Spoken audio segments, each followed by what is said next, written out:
Hey guys, zoidbergenstein here with a new video series I'm trying out called Pulling Out the Playbook. In Pulling Out the Playbook, we're going to take a look at very specific situations in World of Tanks, both in pubs, competitive matches, and team battles, and we're going to break down exactly what needs to happen to turn those into victories instead of defeats. In today's episode, I'm going to be the only tank left alive on our team, and I'm up against two T-32s, a Roomba, and a T-1 who's somewhere on the map. I know exactly where their tier 8s are, and I know that all three of these tanks are sitting around 50% HP. That means that I will not have enough damage in my magazine to kill all three of these tanks. I'm going to have to get into a reload, so I need to figure out a way to kill one or two of those tanks in my first magazine, separate myself from the other one, and get that damage out without dying myself.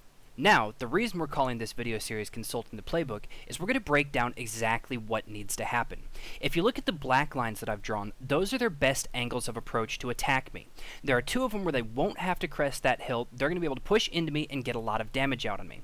Now that blue line is my terrain cover. They're going to have to crest that hill to get damage into me, so I want to use the terrain to my best advantage. If I can force them to either come at me one at a time, get that damage out, use the hard cover of dead tanks, and move around that terrain so they can't get a lot of damage out on me, I have a chance here. Additionally, if I can force them to come over the hill, there's a very good chance that I'll be able to get out enough damage to kill a tank and then run away and get into a reload. In order to facilitate that, I'm going to peek this corner and see where their tanks are.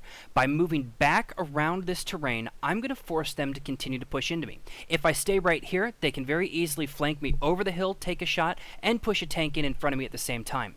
By moving back here, I'm going to force those tanks to come all the way around that terrain to get a shot on me. Now, I catch a Roomba going for the flank, and one of the things that you really need to remember in this game is tanks can't shoot instantly. It takes them a moment to shoot in, so right as I feel like that Roomba's about to shoot, I'm going to change my direction and I force him to miss, and I'm able to pick up my first tank kill without taking any damage.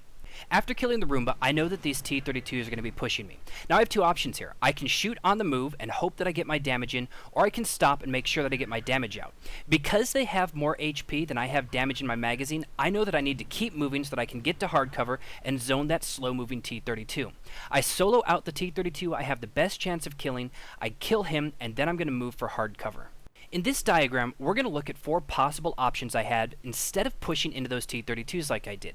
The green line is the actual path I took. The white line is going to be option 1. I could move down into the valley, try and get the damage out and force them to push into me, but I know that T-32s have great gun depression. They're going to be able to get great shots on me. I'm going to have mainly turret shots on them, and I don't even know that I'm going to be able to pen my 6-shot stationary down there.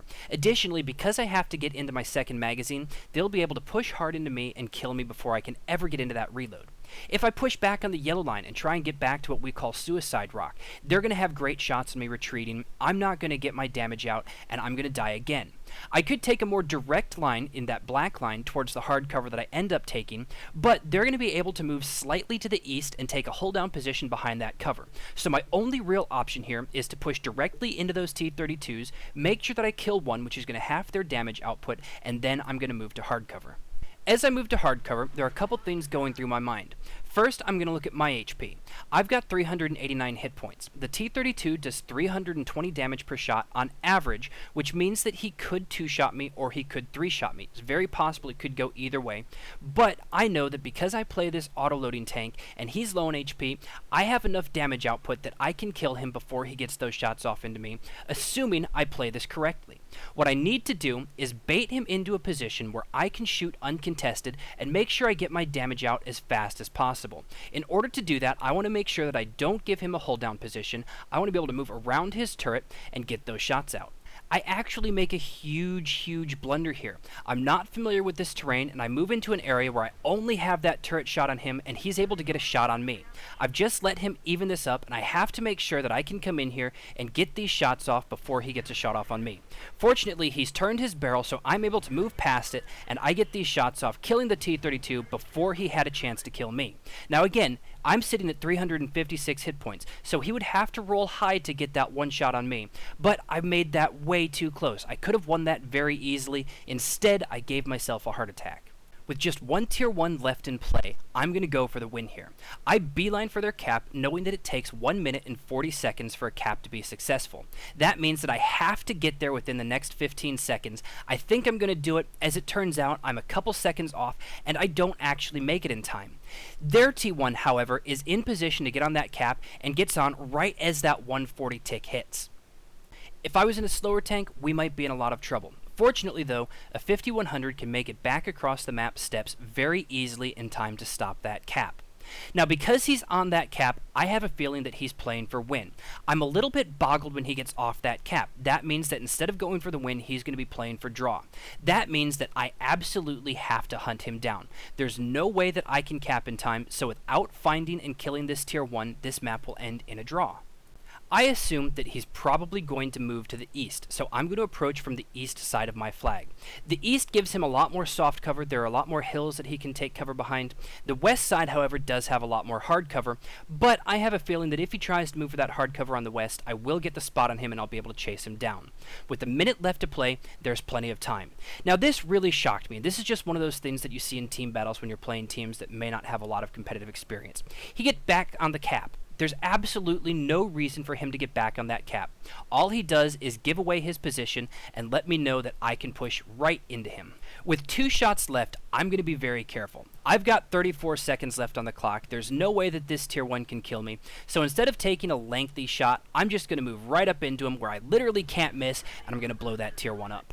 In conclusion, you can't win every match like this. With 3 tanks left alive, had they pushed me correctly, they absolutely would have beaten me. But when you're in a situation where you're trying to get a clutch, your job is to try and make them make mistakes and then capitalize on those mistakes.